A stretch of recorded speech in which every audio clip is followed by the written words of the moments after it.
마태복음 15장 1절부터 20절까지 말씀입니다. 이 말씀을 천천히 같이 읽겠습니다. 그때에 바리새인과 서기관들이 예루살렘으로부터 예수께 나와 이르되 당신의 제자들이 어찌하여 장로들의 전통을 범하나이까? 떡을 먹을 때에 손을 씻지 아니하나이다. 대답하여 이르되 너는 어찌하여 너희의 전통으로 하나님의 계명을 범하느냐? 하나님이 이르렀으되 내 부모를 공경하라 하시고 또 아버지나 어머니를 비방하는 자는 반드시 죽음을 당하리라 하셨거늘 너희는 이르되 누구든지 아버지에게나 어머니에게 말하기를 내가 드려 유익하게 할 것이 하나님께 드림이 되었다고 하기만 하면 그 부모를 공경할 것이 없다 하여 너희의 전통으로 하나님의 말씀을 폐하는도다. 외식하는 자들아, 이사야가 너희에게 관하여 잘 예언하였도다. 일렀으되 이 백성이 입술로는 나를 공경하되 마음은 내게서 멀도다. 사람의 계명으로 교훈을 삼아 가르치니 나를 헛되이 경배하는도다 하였느니라 하시고 무리를 불러 이르시되 듣고 깨달으라. 입에로 들어가는 것이 사람을 더럽게 하는 것이 아니라 입에서 나오는 그것이 사람을 더럽게 하는 것이니라. 이에 제자들이 나와 이르되 바리새인들이 이 말씀을 듣고 걸림이 된 줄 아시나이까? 예수께서 대답하여 이르시되 심은 것마다 내 하늘 아버지께서 심으시지 않은 것은 뽑힐 것이니 그냥 두라. 그들은 맹인이 되어 맹인을 인도하는 자로다.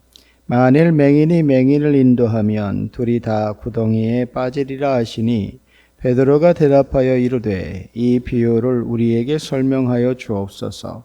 예수께서 이르시되 너희는 아직까지도 깨달음이 없느냐? 입으로 들어가는 모든 것은 배로 들어가서 뒤로 내버려지는 줄 알지 못하느냐? 입에서 나오는 것들은 마음에서 나오나니 이것이야말로 사람을 더럽게 하느니라. 마음에서 나오는 것은 악한 생각과 살인과 간음과 음란과 도둑질과 거짓 증언과 비방이니 이런 것들이 사람을 더럽게 하는 것이요 씻지 않은 손으로 먹는 것은 사람을 더럽게 하지 못하느니라. 아멘.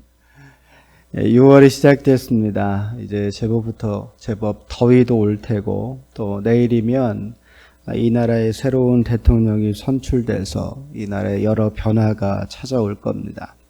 우리 앞에 어떤 현실과 상황이 주어지든 여러분 스스로 내가 누구인지를 잘 기억하시고 잊지 말고 항상 어디에서든 하나님의 사람다운 삶의 모습으로 살아갈 수 있기를, 그래서 하나님의 다함없는 은혜와 행복을 얻으며 하루를 살아가실 수 있기를 주님의 이름으로 축복합니다.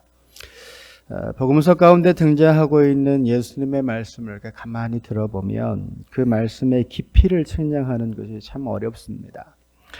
구약의 모든 말씀을 아우르시고 말씀하실 뿐 아니라 한 걸음 더 나아가서 하나님께서 말씀하신 근본의 그 이유까지를 설명해 주십니다. 그래서 그 시대의 신앙의 중심이라고 생각했던 바리새인과 서기관 그리고 대제사장들의 신앙이 얼마나 엉망이었는지, 중심은 없고 겉모습만 화려했는지를 여실하게 보여주십니다. 오늘 말씀에도 바리새인과 서기관들이 예수님을 찾아와서 제자들이 음식을 먹을 때 손을 씻지 않는 것에 대해서 지적을 합니다. 그런데 평소와는 조금 다르게 율법이 아니라 장로의 전통이라고 하는 것을 근거로 제자들의 잘못을 지적합니다. 장로의 전통이란 뭐냐면 율법을 기준으로 살아온 바리새인들이 나름의 규범으로 시간이 지나가면서 하나하나 적어서 지켜온 겁니다. 그 시작은 더 나은 신앙인 하나님의 말씀을 더 잘 실천하기 위한 하나의 덕목으로 정한 것이지만 그것이 이제 시간이 지나가면서 사람들 앞에서 자기의 삶의 모양을 자랑하는 도구가 된 것입니다. 이런 이야기에 예수님께서는 그들이 범하고 있는 실수가 무엇이었는지를 내 부모를 공경하라라고 하는 율법을 들어 설명을 하세요. 5절과 6절 말씀인데 한번 같이 읽어보겠습니다. 5절 6절입니다. 시작. 너희는 이르되 누구든지 아버지에게나 어머니에게 말하기를 내가 드려 유익하게 할 것이 하나님께 드림이 되었다고 하기만 하면 그 부모를 공경할 것이 없다 하여 너희의 전통으로 하나님의 말씀을 폐하는도다. 얼핏 들으면 부모님보다 하나님 앞에 드린 것이니까 옳다고 말할 수 있을 것 같아요. 그러나 예수님께서는 이런 모습에 대해서 한마디로 정의해야 하세요. 외식하는 자들아. 그러니까 중심을 잃어버렸다는 거죠. 중심을 가지고 따르며 이루어야 될 것이 무엇인지를 모르고 엉뚱하게도 보이는 데만 전력을 쏟고 있다고 질책을 하십니다. 이어지는 11절 말씀에서 예수님이 이렇게 말씀하시는데 11절 입으로 들어가는 것이 사람을 더럽게 하는 것이 아니라 입에서 나오는 그것이 사람을 더럽게 하는 것이니라. 그리고 제자들에게는 바리새인과 서기관들의 모습에 대해서 하나의 비유를 들어 말씀하세요. 14절 그냥 두라. 그들은 맹인이 되어 맹인을 인도하는 자로다. 만일 맹인이 맹인을 인도하면 둘이 다 구덩이에 빠지리라 하시니. 하나님 앞에 머무는 신앙인의 삶 속에서 무엇이 중요한지를 잊으면 엉뚱한 데 마음을 두고 자꾸만 흔들려서 본질을 잃어버릴 수 있습니다. 지금 바리새인과 서기관들의 모습이 꼭 그와 같아요. 자기 스스로 만들어 놓은 장로의 전통을 가지고 하나님의 말씀을 판단합니다. 그러니까 맞을 리가 없죠. 하나님의 말씀을 우선하고 그 말씀에 순종하여 살면서 하나님의 뜻과 부르심에 합당한 삶을 살아야 되는 것이 믿는 이의 삶의 모양인데 이들은 엉뚱하게도 자신이 만든 삶의 테두리 안에서 자신이 중심이 돼서 하나님의 말씀을 판단하고 있습니다. 그리고 이들의 어떤 신앙의 모습에 대해서 다른 이들의 신앙의 모습에 대해서 그런 기준을 가지고 정죄하고 함부로 말합니다. 마치 그러면 자신이 더 나은 신앙이라도 되는 것처럼 내가 더 하나님을 더 사랑하고 있는 것처럼 자신이 세운 신앙적 기준을 가지고 사람들 앞에서 의시되고 자랑합니다. 그러나 예수님 말씀하신 것처럼 맹인이 맹인을 인도하는 격이에요. 그들이 어디로 갈까요? 목적지에 도달할 수 있을까요? 혹은 다치지는 않을 수 있을까요? 제대로 그들이 가고자 하는 길을 갈 수 있을 리가 없습니다. 넘어지고 깨지고 그래서 결국은 가던 길을 포기하고 누군가의 도움을 정말 간절히 원하게 될 거예요. 신앙의 자리에서 우리가 항상 기억해야 될 것은 우리가 신앙의 기준이 될 수 없다는 사실입니다. 우리가 기준이 아니라 하나님의 말씀이 우리의 신앙의 기준이고 우리가 붙잡고 그렇게 살기를 애써야 하는 중심입니다. 예수님께서 바리새인과 서기관들을 보시면서 안타까워하신 것은 아마도 그들은 이미 충분히 하나님의 말씀의 율법을 잘 알고 있었기 때문일 거예요. 이미 잘 알고 있어요. 그러나 문제는 그 말씀과 신앙적 기준을 자신이 중심이 돼서 판단하니까 문제가 되고 있는 겁니다. 신앙의 자리에서 언제나 주의해야 될 것은 내가 중심이 되는 일이에요. 내가 중심이 되면 하나님의 말씀도 기도의 응답도 내가 듣고 싶은 대로 해석하고 내가 얻고 싶은 대로 받아들입니다. 본래 하나님의 뜻은 무시하고 내 마음에 좋은 대로 함부로 판단합니다. 그러면 13절에서 예수님 말씀하시는 것처럼 하늘 아버지께서 심으시지 않은 것은 뽑힐 것이니 심지 않은 것. 그래서 뽑힐 수밖에 없는 아무런 열매도 맺을 수 없는 버림받는 어떤 것이 되어버리고 말아요. 그게 결론입니다. 그래서 우리가 주목하여 보아야 될 부분은 입으로 들어가는 것이 우리를 더럽게 하는 것이 아니라 입에서 나오는 것이 우리를 더럽게 함을 기억해야 합니다.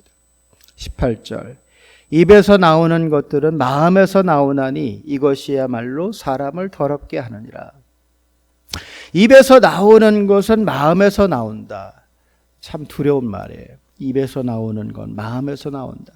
내가 하는 말, 내 마음이 담긴다라고 하는 의미인데 그래서 우리는 누가 되었든 그 사람의 말을 들어보면 그 사람의 마음 중심을 알 수 있습니다. 여러분, 우리는 지금 어떤 마음을 가지고 있을까요? 어떤 마음을 가지고 어떤 말을 하고 우리의 중심을 표현하고 있을까요? 우리가 주일 창세기 말씀 지금 읽어가고 있는데 하나님께서 세상을 홍수로 심판하실 마음을 먹이시는 그 장면에서 이런 구절이 나와요. 창세기 6장 5절과 6절 말씀인데 여호와께서 사람의 죄악이 세상에 가득함과 그 마음으로 생각하는 모든 계획이 항상 악할 뿐임을 보시고 땅 위에 사람 지으셨음을 한탄하사 마음에 근심하시고 그의 마음으로 생각하는 모든 계획이 항상 악할 뿐임을 보시고 이런 것들이 사람을 더럽게 합니다. 나는 오늘 어떤 생각을 하며 하루를 살아갈까요? 오늘 이 아침에 여러분 어떤 마음을 가지고 이 자리에 나오셨어요? 겉모습이 부정하다고 부정한 자인 것이 아니고 겉모습이 정결하다고 정결한 사람이 아닙니다. 겉모습은 부정할 정도로 그것이 느껴질 정도로 더럽고 추악함을 가진 사람도 그 속 사람은 정결한 사람일 수 있습니다. 겉으로 보여지는 어떤 모습과 모양으로 그 사람에 대해 함부로 말하면 안 됩니다. 오늘을 신앙으로 살아가는 우리는 그래서 우리가 기준이 되어서 누군가를 함부로 판단하고 정죄하여 말하기보다는 우리 안에 은혜와 사랑을 더하고 계신 그 하나님의 사랑을 생각하면서 격려하고 위로하고 사랑해야 합니다. 바리새인과 서기관들처럼 마치 아무리 하나님의 말씀을 잘 알고 있다고 해도 소용없어요. 삶의 모양과 사람의 마음을 드러내는 말로 그 말씀의 진정한 의미를 전할 수 없다면 오히려 그것을 가지고 누군가를 정죄하고 나의 의로움을 드러내는 도구로 사용해버린다면 그것은 아무짝에도 쓸모없는 그냥 의미 없는 사람의 말이 되어버립니다. 예수님께서 이런 바리새인과 서기관들의 모습에 안타까우셨어요. 한편으로는 생각하셨을지 기대하셨을지 모르겠어요. 만일 이 사람들이 진정한 하나님의 자녀가 되고 제자가 된다면 어떤 일이 일어날까? 그래서 이 바리새인과 서기관들 예수님께 찾아와서 무슨 이야기를 할 때마다 제일 먼저 누구가 떠오르는가 하면 사도 바울이 떠올라요. 누구보다 율법을 잘 알았고 하나님의 말씀을 삶의 기준으로 삼았던 사도 바울이 예수님을 만나고 어떤 사람이 되었는지, 그리고 그로 인해서 얼마나 많은 사람들이 하나님의 사람이 됐고 얼마나 많은 교회가 세워졌는지, 그리고 그로 인해 수많은 하나님의 역사가 일어납니다. 이것이 삶의 기준을 무엇으로 삼는가의 차이점인 것 같아요. 바리새인과 서기관들을 통해서는 아무런 변화도 하나님의 역사도 일어나지 않지만 예수님을 만나고 성령의 능력에 의지의 삶이여 철저히 하나님의 말씀을 삶의 기준으로 삼은 사도 바울은 말로 닿을 수 없는 하나님의 역사를 우리에게 보여줍니다. 그래서 여러분, 신앙의 연수가 오래됨이 그리 중요하지 않아요. 하나님의 말씀을 누구보다 많이 알고 있고 그동안의 신앙적 경험이 적지 않다는 것이 우리 신앙에 도움이 될 수는 있겠지만 그것을 내 신앙의 자랑으로 삼는 순간 그동안의 신앙의 연수는 아무짝에도 쓸모없는 게 됩니다. 신앙의 연수의 오래됨은 오히려 하나님 앞에 내가 얼마나 부족한지를 깨닫는, 그리고 더욱 성장해야 함을 인정하는 하나의 모양이 되어야 합니다. 하나님의 말씀을 많이 알면 알수록, 신앙적 경험 속에서 은혜를 경험하면 경험할수록 우리는 그것을 자랑할 근거로 삼아야 될 것이 아니라 그로 인해 내가 이루어야 되는 사명의 모습을 더 구체화해야 하고, 매일 내가 가진 신앙의 모양들은 최대한 활용해서 한 사람이라도 하나님 앞으로 인도할 수 있어야 합니다. 우리가 흔히 이스라엘 백성을 향해서 목이 곧은 백성이라고 얘기하는데, 목이 곧은 백성이라고 말하는 가장 큰 이유는 아브라함 이후 하나님의 일방적인 선택으로 하나님의 백성됨을 그 다른 민족보다 우월하다는 착각으로 바꾸어 버렸기 때문입니다. 제가 요즘 뉴스 볼 때마다 정말 두렵고 떨리는 것이, 지금 이스라엘이 하는 어떤 정치적 또 군사적 행태를 보면 다른 사람은 죽어도 괜찮다고 생각하는 것 같아요. 이게 목이 곧은 백성의 모습입니다. 하나님의 백성 된 건 말 그대로 은혜인 거예요. 이 땅에 어느 민족도 얻지 못한 거룩한 칭호, 하나님의 백성. 그래서 그것은 자랑하고 내가 더 나음을 말하는 게 아니라 하나님의 은혜가 나에게 머물고 있음의 징표인 겁니다.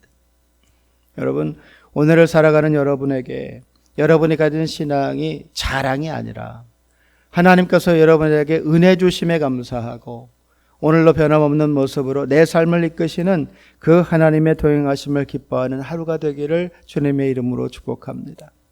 우리는 하나님 앞에서나 세상 속에서 결코 교만한 자가 되지 않아야 합니다. 우리가 스스로 목을 세워서 우리 자신의 신앙을 자랑하면서 우리가 이런 사람이라고 말하는 순간 우리는 그 은혜를 까먹는 사람이 되어버려요.